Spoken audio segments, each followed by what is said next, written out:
part, we're going to be looking on the Middle East and things that are happening in Israel and Iraq and ISIS, and also taking on a look at the Vatican at the end.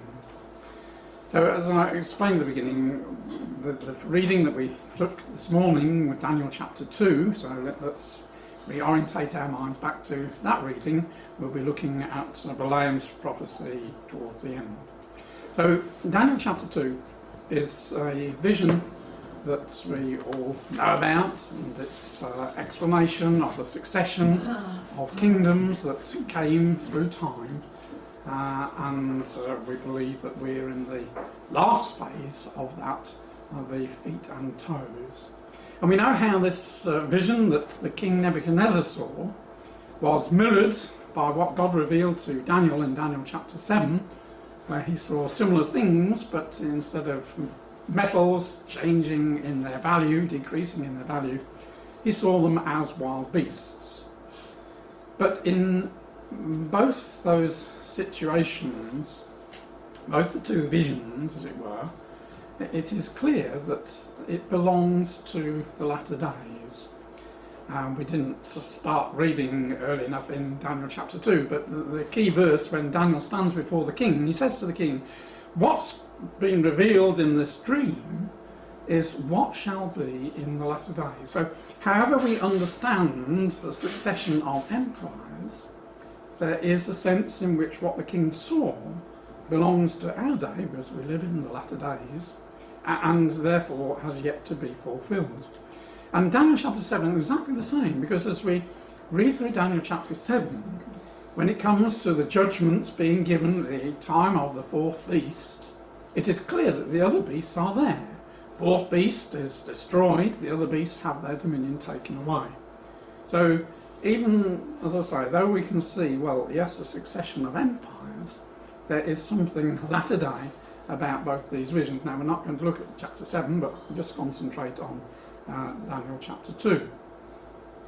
And knowing that we are in the feet and toes, it's clear that there somehow has to be some connection with the Roman legs that went before.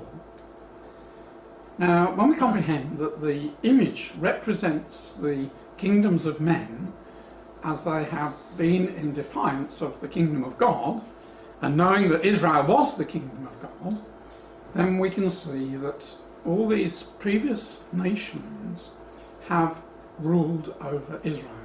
And that is why they form part of this vision, because they have ruled over Israel. Yeah, we know that from the time of AD 70 to today, long period of time, Israel as a nation has ceased to exist until 1948.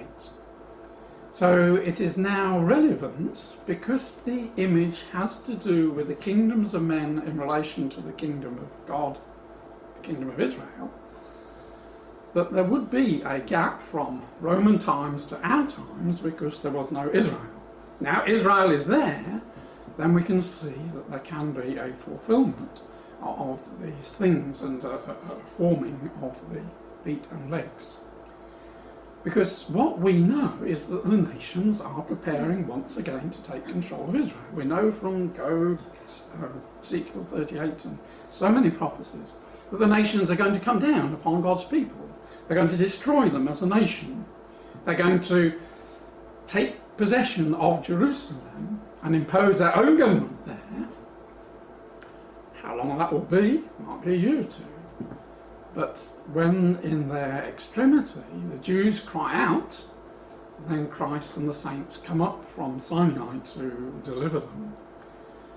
And the fate of the nations who've come against Israel, we read about in there that in the days of these kings shall God of heaven set up a kingdom that shall never be destroyed, shall break in pieces all the different elements, the clay, the iron, the silver, and the gold, and the brass, and stand forever.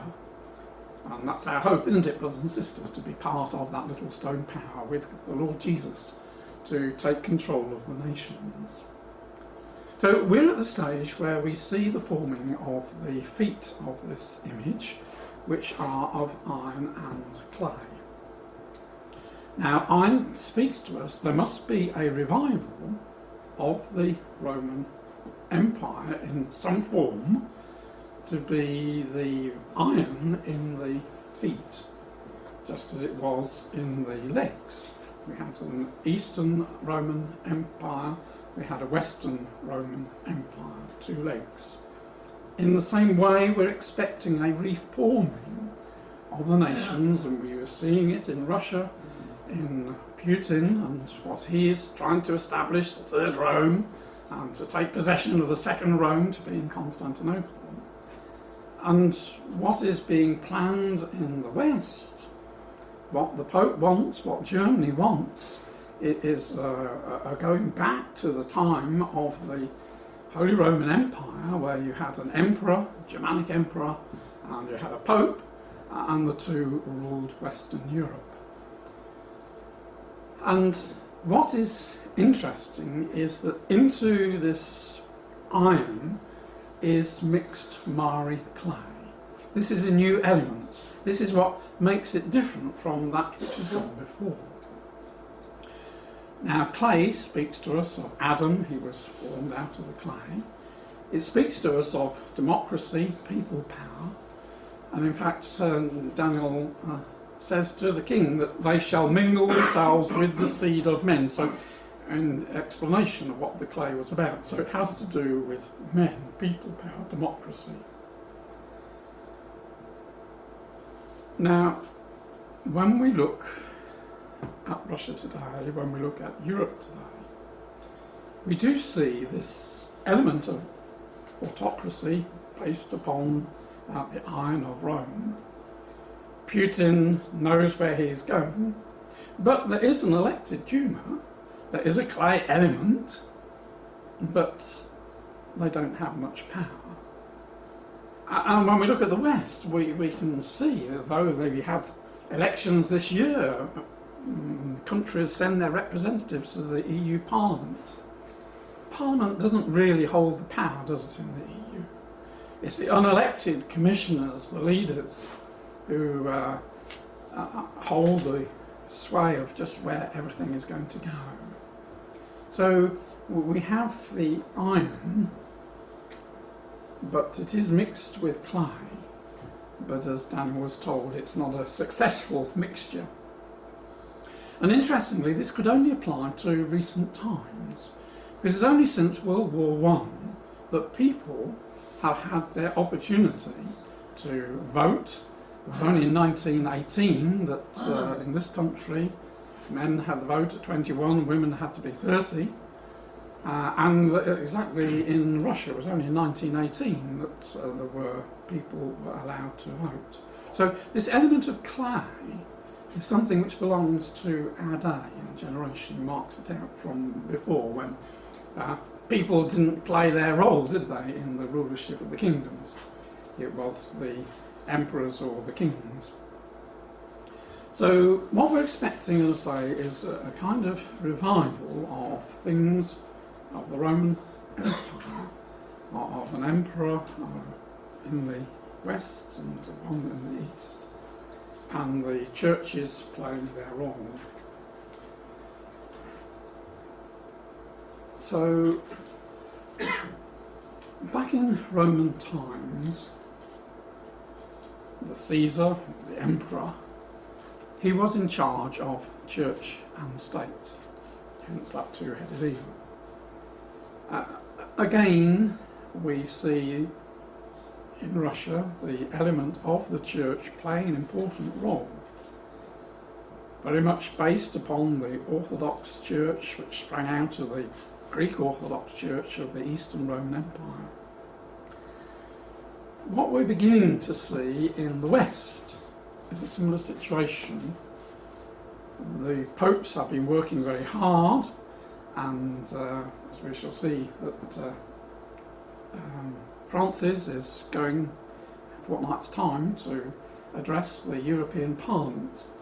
And what the Pope wants, and I'll say what I'm sure Germany wants, is for the Church to play as an important role in the West, as in Russia the Church plays in the East, where they're working hand and foot.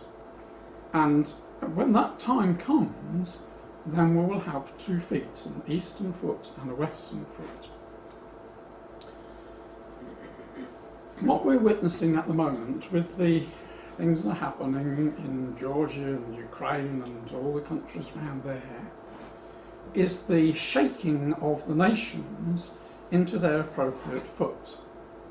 There are nations which are, as it were, in the wrong foot at the moment, and they've got to be moved across to the right foot.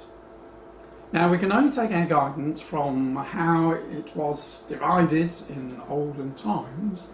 This is the Roman Empire in the time of 395, when Constantine was sort of established to the eastern side there. And in those days, you know, this was a fairly barbaric country and therefore wasn't conquered by Rome. So all we can do is to perhaps, you know, just extend a line northward and guess, that's all we can do, is that perhaps there will be a similar division into the 2 legs. In other words, that Ukraine and Romania and Bulgaria really belong to the eastern leg. Ukraine is being torn between the 2, and I think perhaps in the next week or 2 we'll see more of it being dragged towards Russia. But Romania and Bulgaria are now members of the EU. They're very weak members, and should the Eurozone have great economic problems, which it looks, it could well be that these are cast aside and Putin will be there to pick up the pieces. I also think that Greece and Cyprus, who are also part of Cyprus is in the EU, again they are in the wrong leg. And it's been interesting over the past year or 2 how Russia has been very much involved in Greece and in Cyprus. Again, I can see Putin just waiting to pick up the pieces when it collapses, because we know the economy in Greece and in Cyprus is pretty weak. Both of them have energy resources around them and therefore are useful prey for Russia. And lastly, Turkey has got to fall in order that he can move down into the position of possessing Constantinople. Now, that kind of situation can well be long after we've been called away that these final bits take place. Now, this map shows Britain as part of the Roman Empire. In actual fact, by 395, the Romans had withdrawn from northern England, they had withdrawn from eastern England, and about 410 or so, you know, they've gone completely. So we see that Britain, although it did belong to the Roman Empire, long ago was one of the first to depart from it, and we're waiting for a similar step to take place. So what I foresee, I'll say no stronger than that, some situation in the future where the EU has more or less where it is now, but has lost some territory to Russia that has moved towards it. So that you've got these 2 power centres in Moscow, Germany and Rome, and so they meet there. And so that forms these 2 feet. Now, if we look at the situation in the Middle East, which is what we're now going to look at, I'll just add to that map. I see a power like Iran having quite a big control and influence over regions like Afghanistan and Pakistan, where Britain and America have withdrawn their troops and Iran is ready to pick up the pieces, as it were, and draw them into its orbit. And to the south of that, in opposition to the things of Iran, Saudi Arabia, that's the map of Saudi Arabia, the flag of Saudi Arabia, very much involved with Egypt and Israel, being a power in opposition to the Iranians to the north. So in the north we have an east-west division, in the south we have a north-south division. Now, at the time of the end, when the nations settled their differences to come against Israel, then the east and the west join up with Iran to come down into the territory of the south, the King of the South territory, to take Egypt, to take Israel. Now I've drawn in there ISIS, that's that coloured bit, as a bit of a sore point within that alliance, and we'll come back to that in a moment. So how in the image are these things portrayed? Well, in time past, when we go back to the time of Greece, it was divided into a north-south split.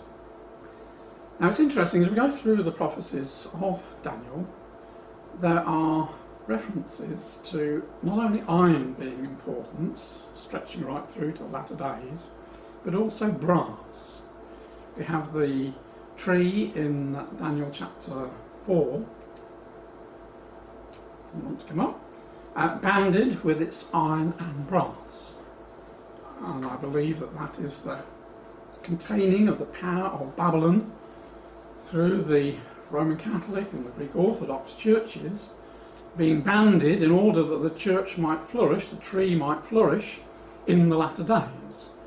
And we believe that 7 times have passed and we're seeing the tree of Babylon re-flourishing in the churches in Russia and in the church in Rome, re-flourishing again, that the influence of Babylon might be the golden heads with the papacy, the eyes and the mouth of the golden head that brings the nations against Israel. But also in the fourth beast, it had iron teeth, it had brazen claws. So there is an element of not only iron, but also of brass. And so it is so interesting that here we are, we see so much happening in the north, but at exactly the same time we see so much happening in the Middle East, which is a north-south split, as it reinforces that we are in the latter days. These are indeed exciting times. Now we go back to the time of the Greek Empire. Although it was split initially into 5 and into 4, only 2 of them worked in relation to Israel, so the Bible was only interested with those that had control of Israel. And the Seleucids to the north and the Ptolemies to the south were termed the king of the north and the king of the south, and Israel piggy in the middle, and they were battling out who had control of that region. And so what is so interesting is to see we've got exactly a similar situation forming before our eyes. Now before we get to that, let's just introduce what's happening in the Middle East with ISIS. With the driving back of the Turks in during World War I, it enabled Britain and France to carve up the Middle East with very arbitrary lines, just lines drawn in the sand, as it were. It didn't take into account ethnic groupings. And so much of the trouble that we have, the Arab Spring of today, is as a result of those arbitrary forming of total artificial boundaries to so many of the nations. And suddenly, come to our notice just this year, I didn't write anything about ISIS last year in milestones, but just suddenly this year, ISIS has come and plonked itself across Iraq and Syria, ignoring existing boundaries. So who are ISIS? Well, first of all, we need to have an idea of the religious map of the Middle East. They divide into 2 groups, the Shia in Iran and Iraq, 90%, 63%. Then all the rest are Sunni, varying levels of intensity from Saudi Arabia, 95% of the Saudis are Sunni, down to Yemen at 65%. Now, ISIS is Sunni, but has no love for these Sunnis. And the difference between Sunni and Shia is a bit like, Protestant and Roman Catholic. Very deep divisions between these 2 forms of Muslim religious leadership. But as I say, though ISIS is Sunni, It's a very extreme form of Sunni religion, and as far as they're concerned, they want to deal with the Shias and take over their territory, and then take over all the other Sunni territories because they're not ruling as they believe they should do. So the two main rivers in the area, the Tigris and the Euphrates, and ISIS has plonked itself between those two rivers. They roughly form the boundaries, though she has spilled over further southwards. And it is here that the Islamic State has established itself. Two main cities, Mosul, and this is ancient Nineveh.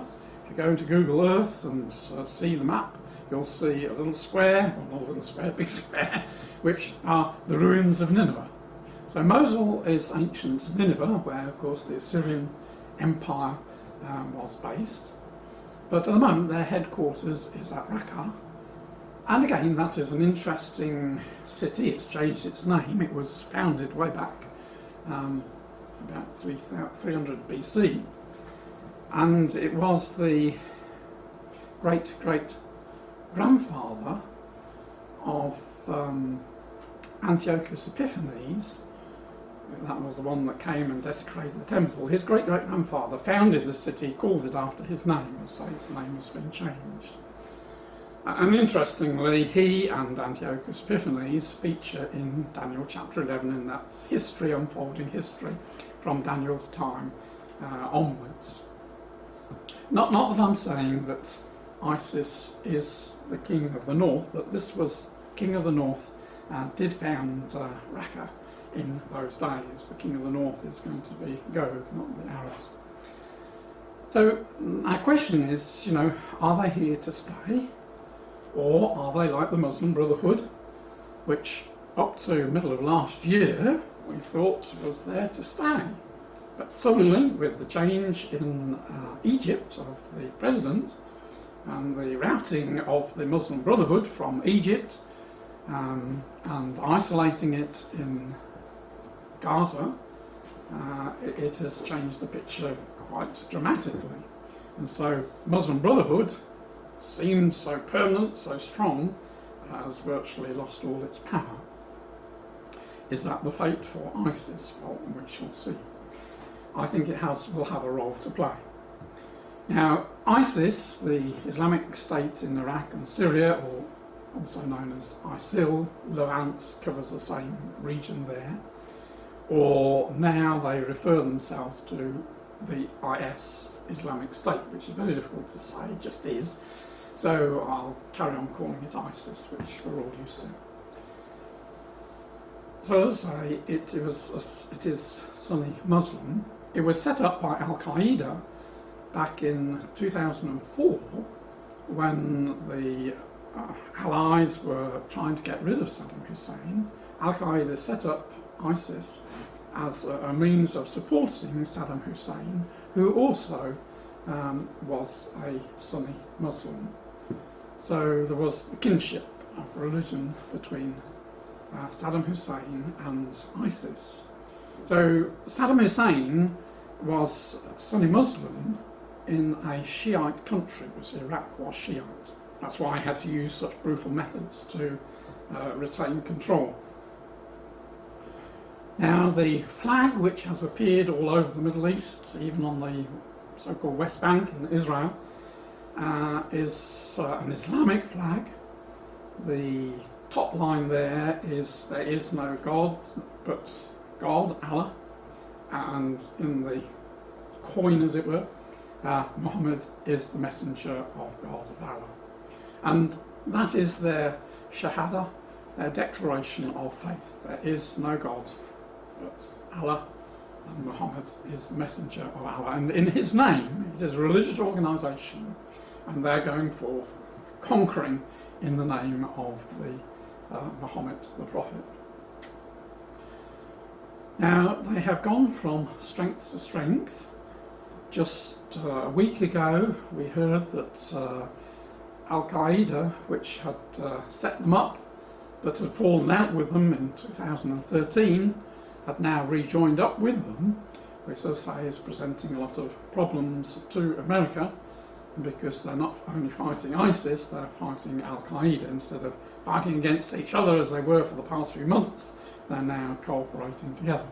But they are a very strong organisation, and it is reckoned that they are the richest terrorist organisation in the world.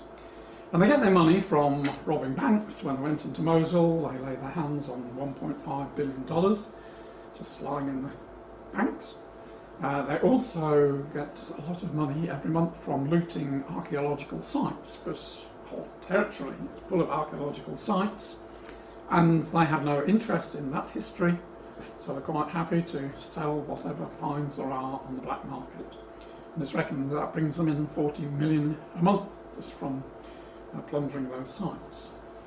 Untold money from ransoms, and they also get very good income, estimated at 60 million a month, from the oil fields in Syria, which they've seized control of. Now, that's one of the targets that the Americans are making to try and kill off that source of income from the oil fields. The Americans have been bombing these oil fields, but up till now that was another source of income. We know what brutal methods ISIS uses, very much in the mould of the Assyrians of time past. Beheadings, chopping off hands, hangings, all sorts of brutal things. And we know how they inflict terror on their enemies, so that any Shia soldiers, when they can see they're going to lose the battle, just shed their uniforms and run, because they know that death will be their fate. And many accounts of them just being lined up in trenches and just machine gunned down. A reminder of the Nazis to the Jews. So they conquer through sophisticated weaponry from many of the places they have overrun were armed by the Americans, and so they've got modern American weaponry, but they also use fear as their weapon. And just incidentally, I just slotted in here, Hamas is now reckoned to be the second richest terror group.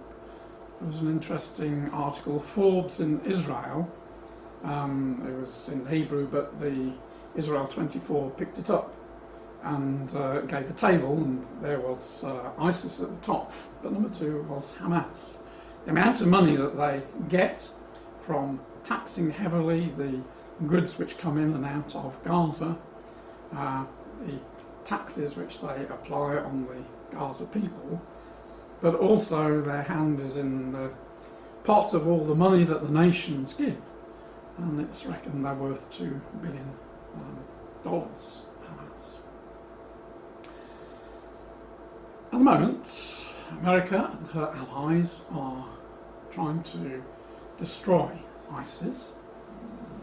That's a map of the Middle East showing the various bases, and Britain has got her base in Cyprus, and from Cyprus planes fly into this region. The Americans are using bases in Jordan. They have their ships in the sea there. They're using the base at Qatar. And just again, it was only last week we learnt that there was a secret base in the UAE, the United Arab Emirates, which has been the main base apparently for the American fighters to go from there on their bombing raids up here. Now, the United Arab Emirates have been well armed by the Americans. They have very advanced equipment because they're a very rich oil state. And it's said actually that, let's jump in the gun, but when America was fighting in Afghanistan, the United Arab Emirates said, we want to help you, we want to get training because we're fearful of what Iran is going to do. So they played quite a big role, I didn't know anything about it, but they played a big role in fighting in Afghanistan and learned a lot of battle experience. And the Americans and the UAE Air Forces cooperate very closely because they're using American weaponry. And I was saying, in fact, the planes, the fighter planes that the UAE are using are more sophisticated than the Americans are, but they have been working side by side to go against ISIS. The Australians too are using a base in the UAE up there, and the Canadians, just at the beginning of November, they started joining in and they're working from Kuwait. So we have a fascinating situation where these nations, America and her allies, Britain, Canada, Australia, Young Lions, working together with Sheba and Iran, Saudi Arabia and these other states, against this threat to the north.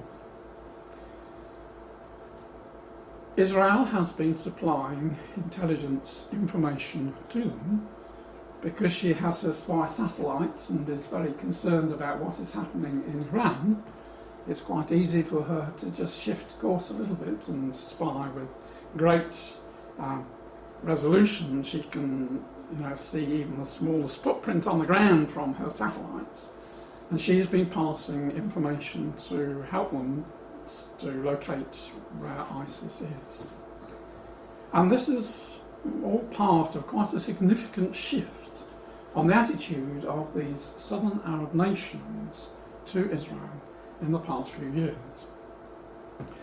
What the Arab nations have come to realise is that what Israel has been fighting against in Hamas is really no different from Al-Qaeda or ISIS. They're all part of the same triumvirate, as it says there.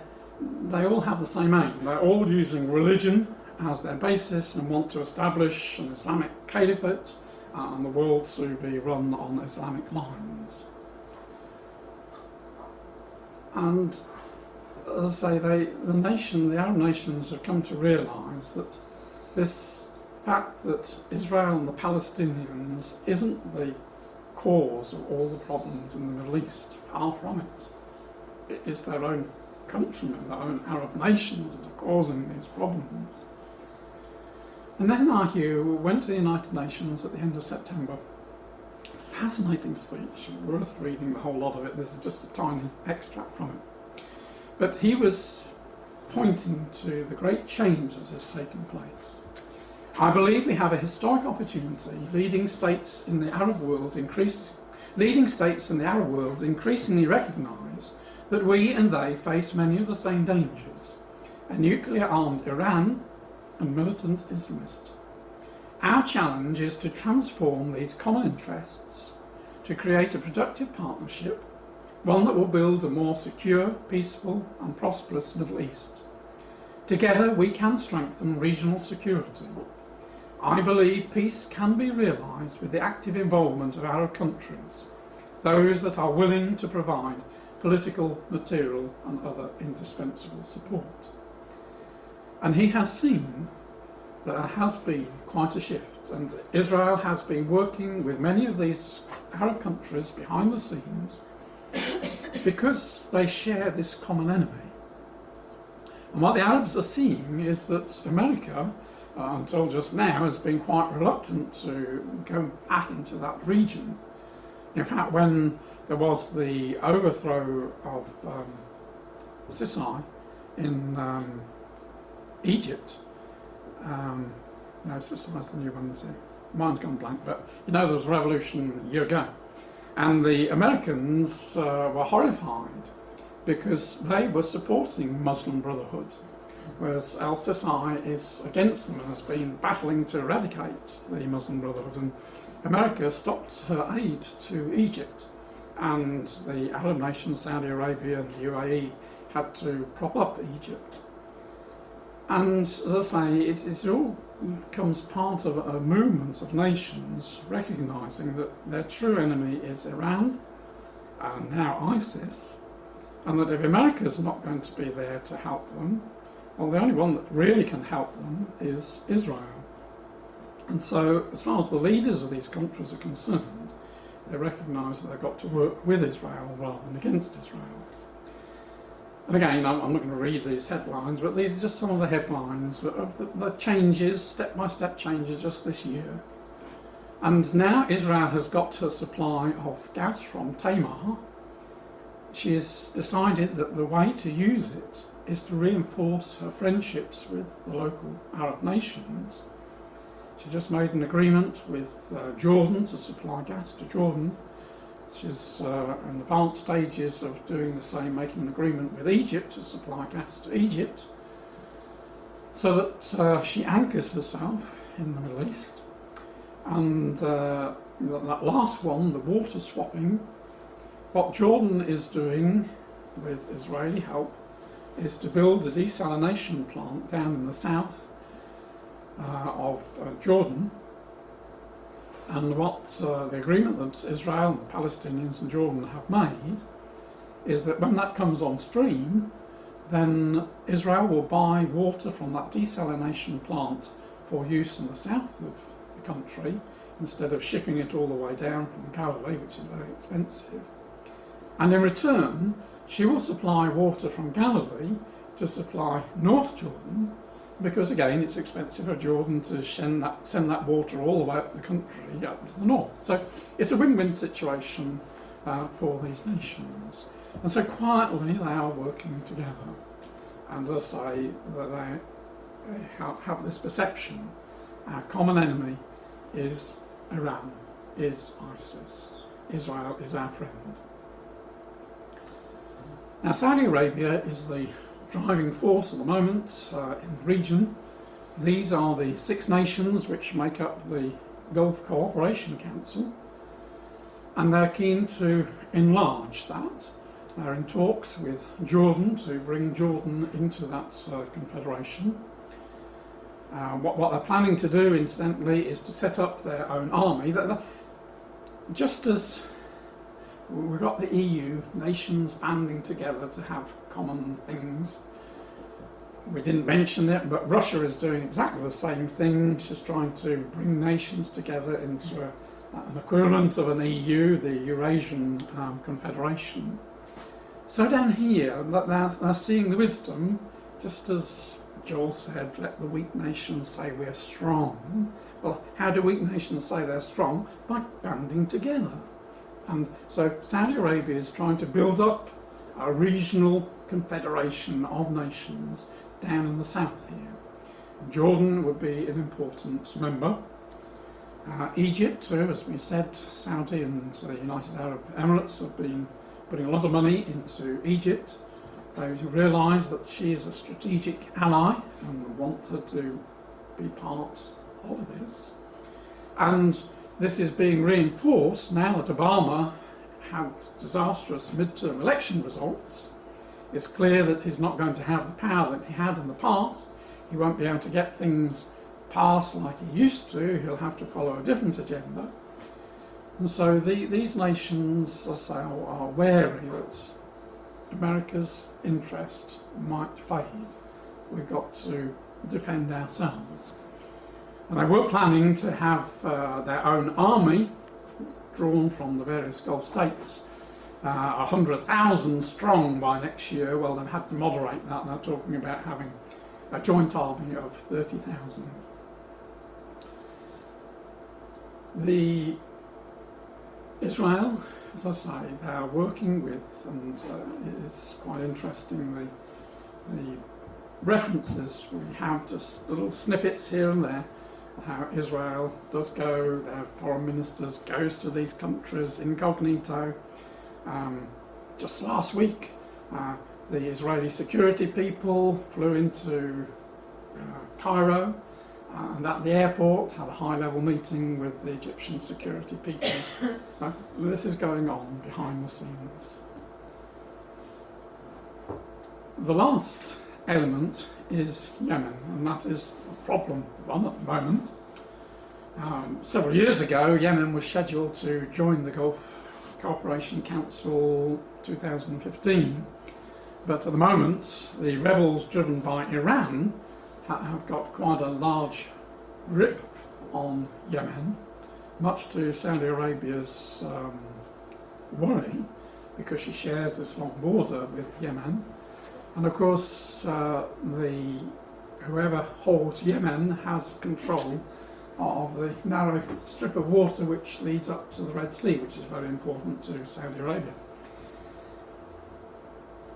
No doubt that situation will change, and Saudi will be able, with American help and British help, retake Yemen, because Yemen is Sheba of old, and we know that Sheba has to be part of this alliance of the southern nations.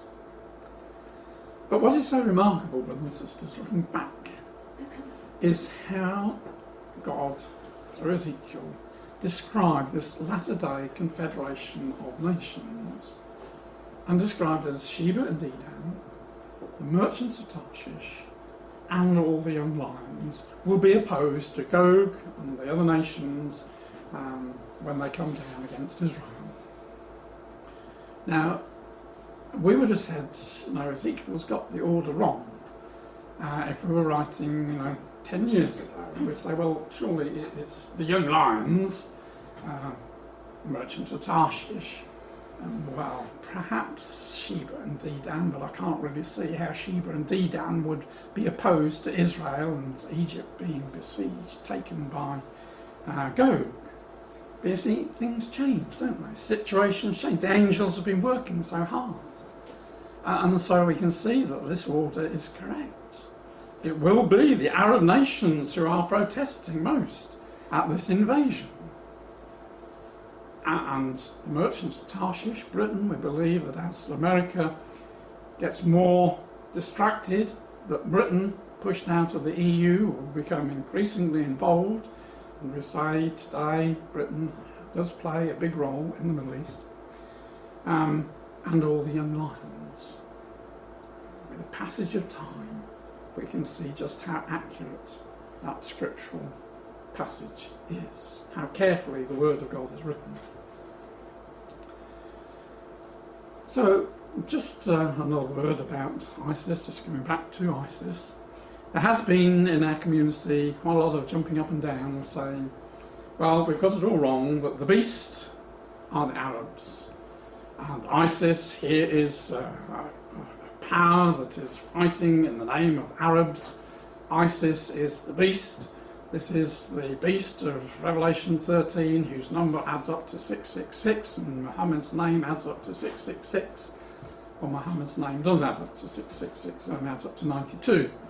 And the only way you can make Muhammad's name to add up to 666 is if we follow the teachings of this British Roman Catholic who was a bishop in the Holy Land back in, when he died in 1797. And he had this totally baseless, as far as anybody can find out, baseless claim. He claimed that ancient historians used a special name for Muhammad, Mahometes or Mahometes, and that does add up to 666, but I can't find, nobody can find any evidence of the truth of that. He was obviously interested in diverting the Protestants, pointing the finger to Rome's involvement with the beast system, as we traditionally understand it. And the great enemy of Israel is, say, the false Christianity. So let's now come to Daniel chapter 11 and just consider those last few verses and see what is happening today. And again, Scripture is so very carefully worded. It talks about at the time of the end shall the king of the south push at, and it uses the word him, and the king of the north shall come against him. So who's that him? Well, we've traditionally understood, and I'm not changing that tradition, that him was Turkey. And during the First World War, Britain, as I say, drove the Turks out of the Middle East in order that Israel and Jordan and Saudi Arabia and all these nations could come into being, in order that the way of the kings of the sun's rising should be prepared. It was all a very important step for the Middle East to grow, for Israel to be able to return and establish itself there. So I still think that pushing goes back to end of the First World War, so a long time ago, nearly 100 years. But in Scripture, we do get long time periods. It seems as if it just flows on one after the other, but we have to take time into account because so many things had to happen and have happened during that time. The next statement is, the king of the north shall come against him. So again we're saying, well, this is the king of the north, Gog, is going to come against Turkey. That's the him here. And by retaking Constantinople, will then establish his headquarters there, prior to him coming down with many ships to flow southwards like a whirlwind, coming down into the glorious land. Now, again, whether there are any gaps in that, whether taking Turkey immediately flows on from coming southward, we don't know. We'll say it doesn't really matter because I don't think we'll be there to see it. But that is the sequence. So we're expecting a southward movement. Now, you might have seen these cartoons in the Christadelphian a couple of months ago. They're showing Putin. Now, Putin might not be the leader in this still future time when Russia comes down. He may be, may not be, it doesn't matter, but a Putin-type leader from Russia will gather the nations together to come down southward through Turkey, take Turkey, on his way southward to take Egypt and Israel. And Daniel 11 goes on to explain how he takes Egypt. And again, it's very interesting, isn't it, that just in the past few years, gold industry has revived in Egypt.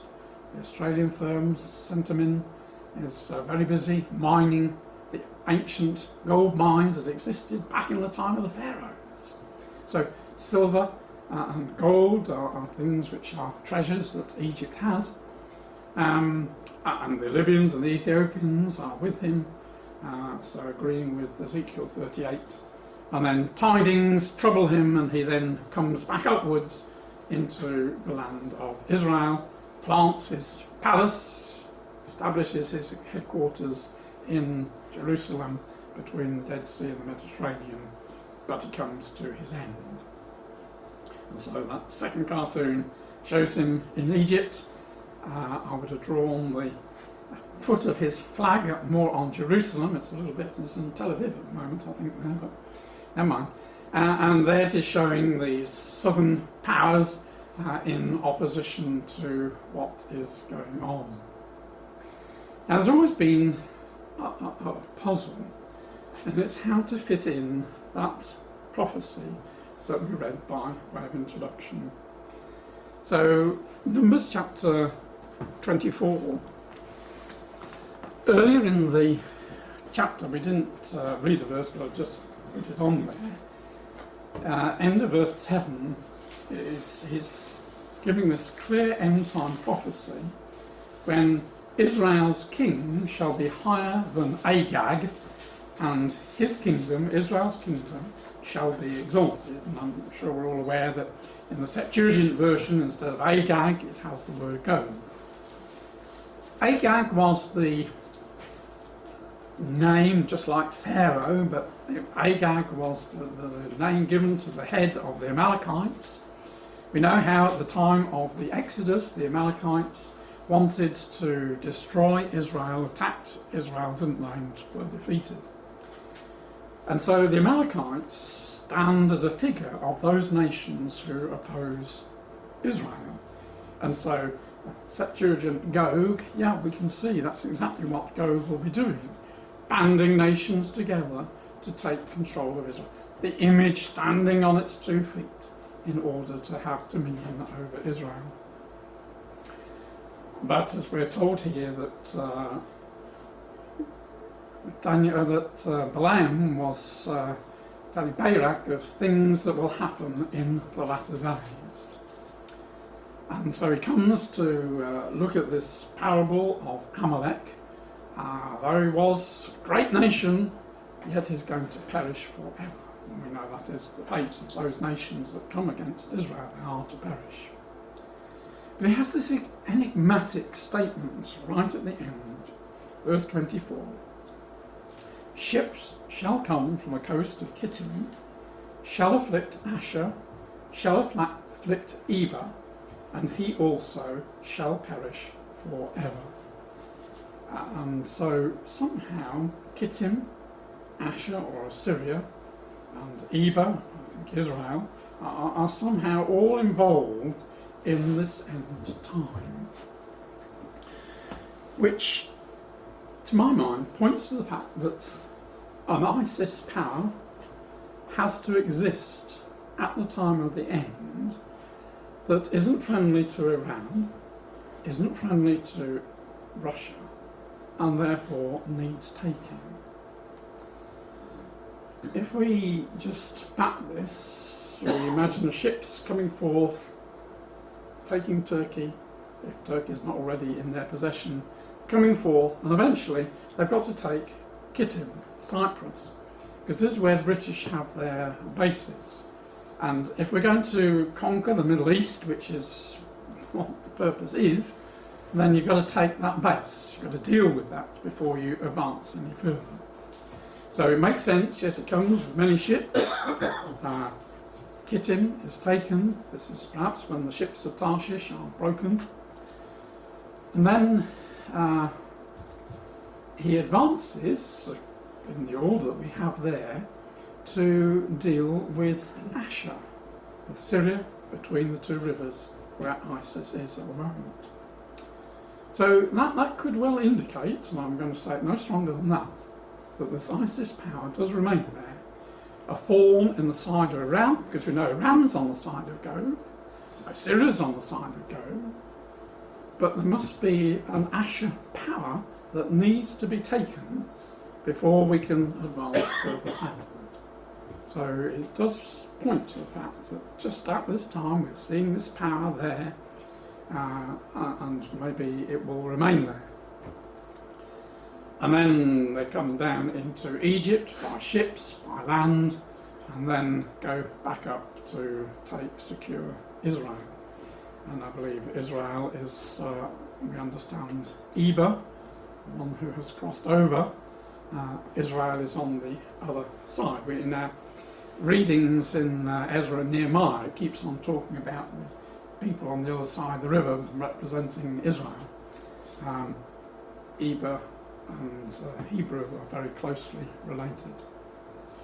So that would make sense, that in order to secure your forces, you've got to take opposition points, Kittim, Asher, and then come down to take Eber. So we have to say, well, why do they come against Israel? What is it that brings the nations to settle their differences to come against Israel? And we know that we're living in a time when anti-Semitism is very strong. That's an ancient cover, that's 12 years old, from the Time magazine, and it posed the question, is anti-Semitism on the march again? And we have to say, yes, it is. And apparently more than a quarter of the world is anti-Semitic. And during the Gaza conflict, anti-Semitic events and incidents in the UK increased 500% in this country.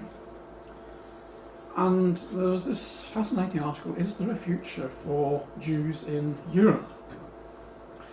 And they were saying, on the 75th anniversary of the outbreak of World War II, European Jews face a dramatic rise in anti-Semitic attacks.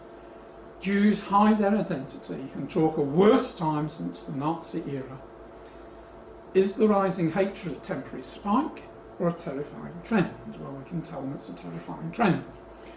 And that table below is one I've put together showing the number of Jews coming from France to Israel. It used to be under 2,000 a year. Last year it's increased to 3,300. They're expecting 6,000 They see how difficult life is in France. Everything is against them. They're afraid to wear any open signs that they are Jews, such as anti-Semitism in France. And so they're going to Israel. Others are going to America. But they're getting out of Europe. They can see the writing on the wall. And it's not only in Europe, but the whole of the Middle East is against Israel. Hamas is dedicated to the elimination of Israel. Fatah is dedicated to the elimination of Israel.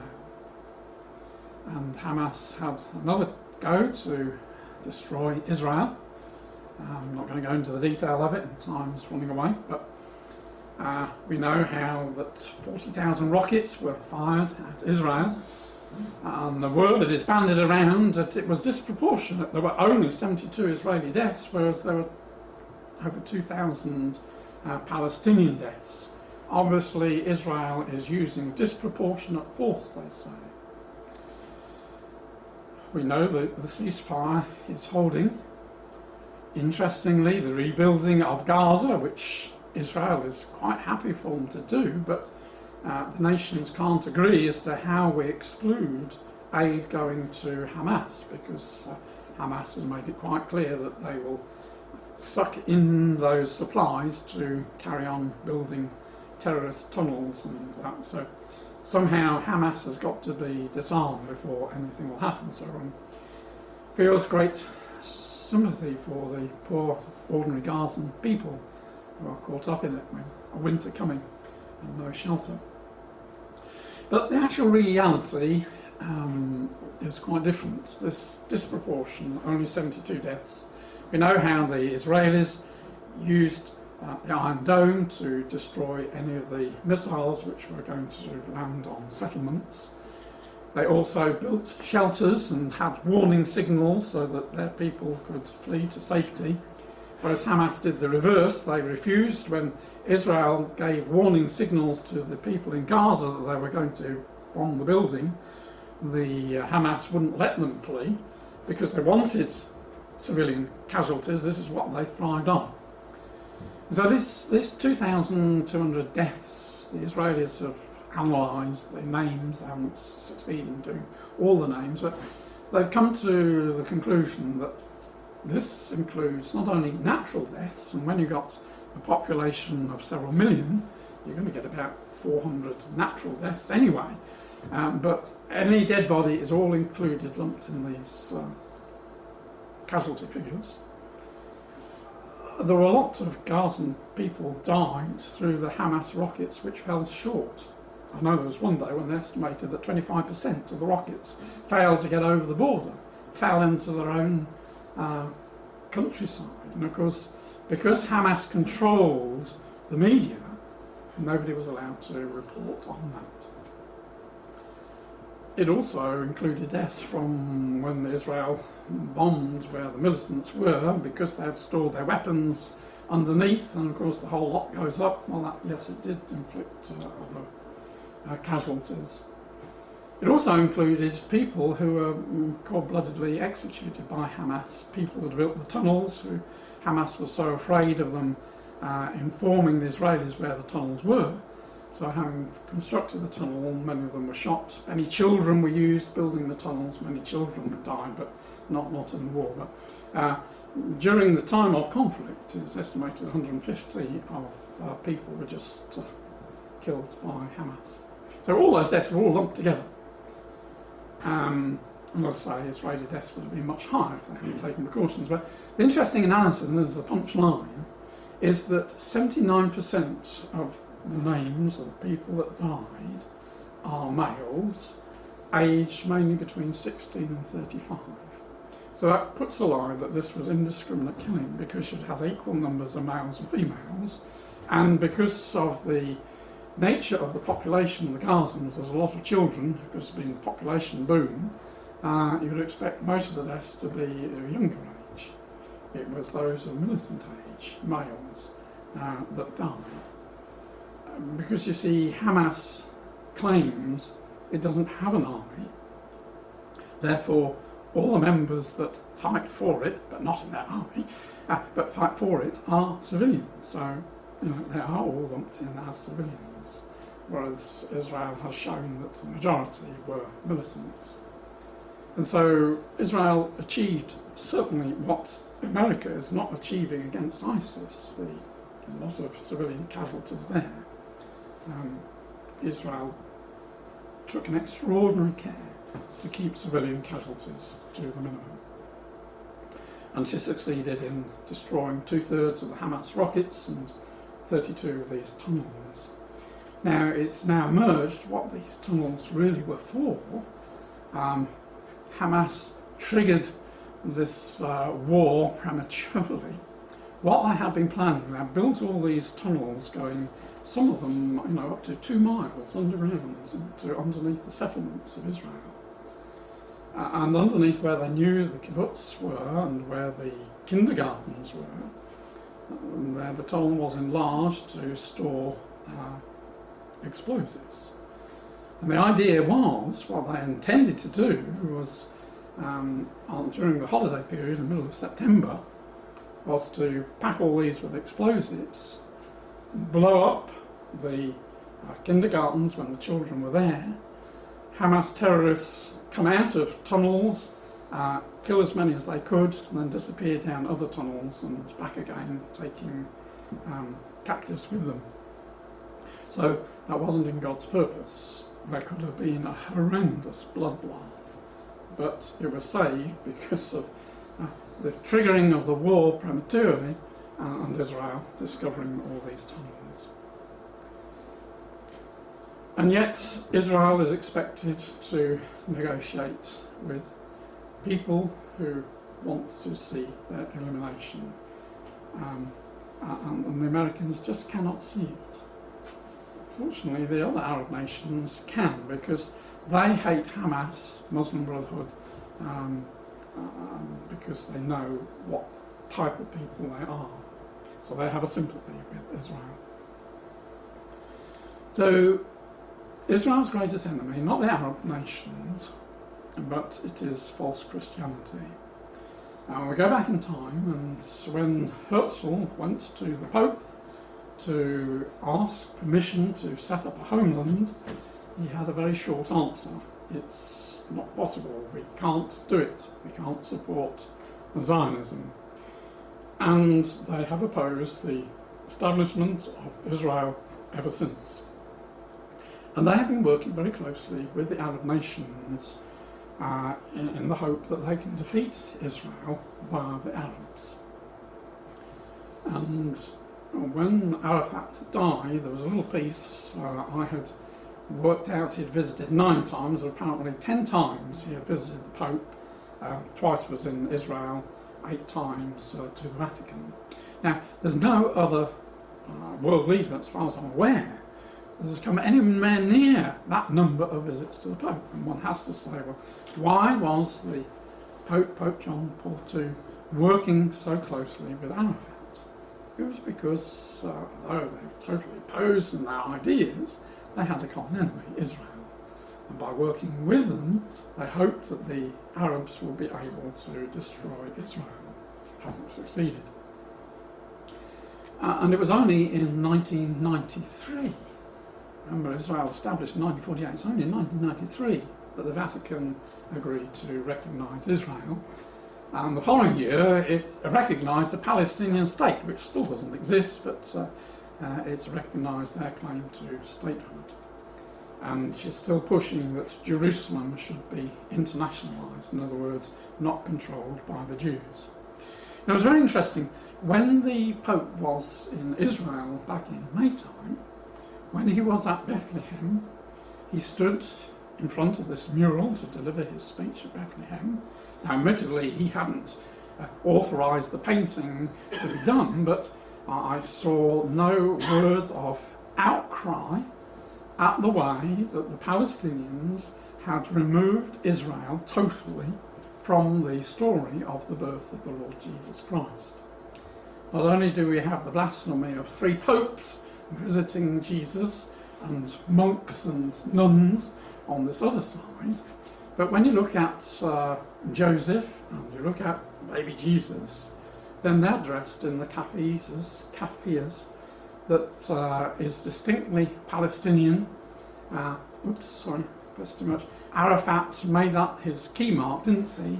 And had it carefully shaped so it looked like the state of Israel and Palestine without any Israel being there. That was his claim, that the Palestinians, this is our state.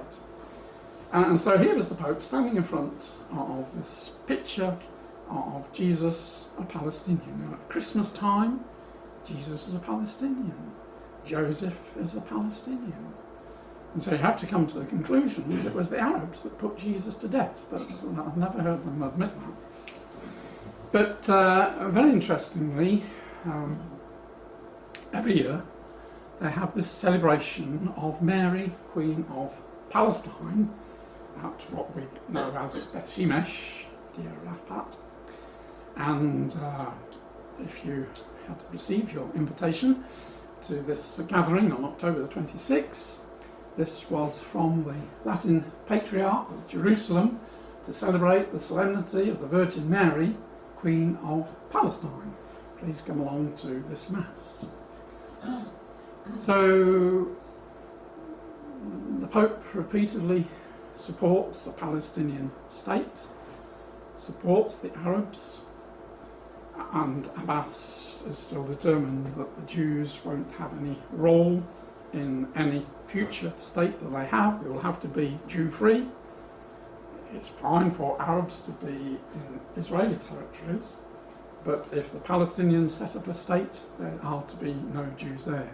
Well, we know how Israel's not going to allow that, because they've seen what happened when they withdrew from Lebanon, they've seen what happened when they withdrew from Gaza. They're certainly not going to withdraw from the West Bank and allow ISIS and all these others to be right on their borders. But it's all part of these nations coming together against Israel. And what really irks the nations is the Jewishness of the state of Israel. And I haven't appreciated it, but there is going on at the moment in the Israeli law courts. A motion against Israel has been put forward by these Arab Israelis, who say that Israel is being discriminatory. Israel refused to recognise an Israeli nationality at the country's establishment in 1948, making an unusual distinction between citizenship and nationality. Although all Israelis qualify as citizens of Israel, the state is defined as belonging to the Jewish nation.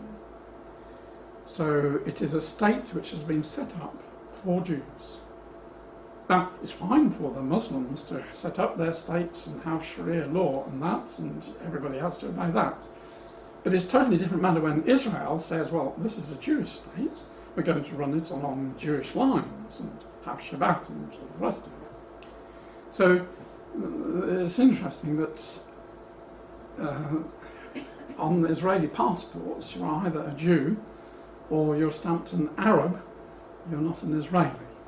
That's what they're getting at. Israel is a distinct state for Jews, and that is what gets the Christians up the Christians' nose, as it were. So why are the nations coming against them? Well, Ezekiel tells us, and this is looking down from the north upon Israel down southwards. We know from Ezekiel 38 they're coming to take a sword and a prey. We know from Joel that it is to be a holy war. That's the meaning behind the word. If you look up the word prepare war, this is a crusade against Israel.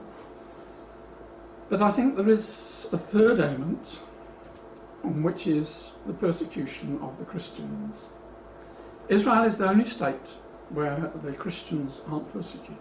It's the only state where they're growing. Egypt, Saudi Arabia, all the rest, they're shrinking in numbers.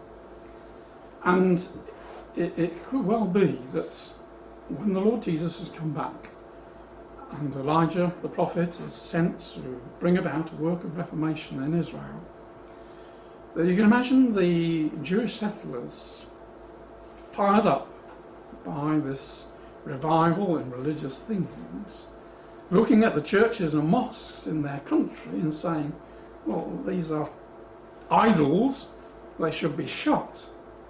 And if such a step took place, then we will see very rapidly the nations coming together to take a spoil, to take a crusade against these people who have defied shut churches and mosques. That would unite all these nations together, wouldn't it? To come to destroy Israel as a nation. Now this is something which unites the Pope and Putin. Putin, defender of Christianity? What has brought Russia's Putin and Pope Francis together? Putin, never a man to miss a ready opportunity for power play, decided to protect not only Orthodox Christians, but also Catholics in the Arab world. There is a converging interest between the Orthodox Russians and the Papal Rome on the so-called moral values. Putin is becoming the most vocal attacker of European secularization. He has also emerged as defender of religious normal family values. Now, I said that we would come back to this slide, which had all those statistics. The occasion was, 3 weeks ago. Hilarion, who is in charge of looking after the Russian Church's contact with the other nations, frequent visitors to Rome, had an hour's session with the Pope, which is longer than most people are granted. But a couple of days before, when he gave these statistics, what he was saying to the Roman Catholic bishops, we have conquered in Russia the rise of secularism. We put religion back into people's lives. We want to help you do the same in Europe. And they've said it many times, but he was on the eve of the Pope's visit to the European Parliament, saying, we want to help you. You know, we've got differences between our churches, but we can help you. We've gone through the experience to put Christianity back into Europe. And I'm sure the Pope is very envious of the relationship that the Russian Patriarch has with the political leaders and what influence they have together, which is something he wants in the West. So it is interesting they're prepared to settle differences in order to help bring back Christianity into the Western leg, as it were. As I say, and this is last one slide, so we're near the end, I see time, goodness. Is going on the 25th of November to visit Parliament. We remember when Pope John Paul went in 1988, he made that fascinating speech. He said to them, render to Caesar the things of the Caesar and to God the things of the gods. In other words, you're the politicians, you look after running political matters, religious matters, you leave to me. I'm the spiritual leader. And no doubt Francis will have a similar message to reinvigorate religion, Roman Catholic religion, at the heart of Europe. And then that will enable the beast's power to grow. So, brothers and sisters, just to summarise, we've seen the dragon's aggressive advance, we've seen the shaping of the feet and toes, the nations getting into their right, correct foot. We've seen this remarkable north-south split in the Middle East, which is taking place before our eyes. We see the new alliances which Israel is making. We can now see an Asher power that needs to be dealt with, and ISIS. We see the Vatican growing in power, and under Francis it's bound to grow. And we have our own problems within our community, and surely these are all signs that our Master is near. And I just want to put up one last verse, going back to the time when Jerusalem was about to fall. The prophets for years, for centuries have been saying God's judgments are going to come. And time went on, nothing happened. But God said through Ezekiel, there shall none of my words be prolonged any more, but the word which I have spoken shall be done, saith Adonai Yahweh. And surely, brothers and sisters, the hour must be near when God is going to send his Son back to this earth to redeem the earth change the earth, to put right all the wrongs, and to give us a time of peace and blessing in the kingdom age. And in the mercy of God, may we be there to help our Master in that tremendous work of teaching the nations the way of truth. So thank you for your patience. If you need to keep up to date and you don't know about my snippets, every week I send out information. If you just send me an email to that address, you can be kept up to date with all these things.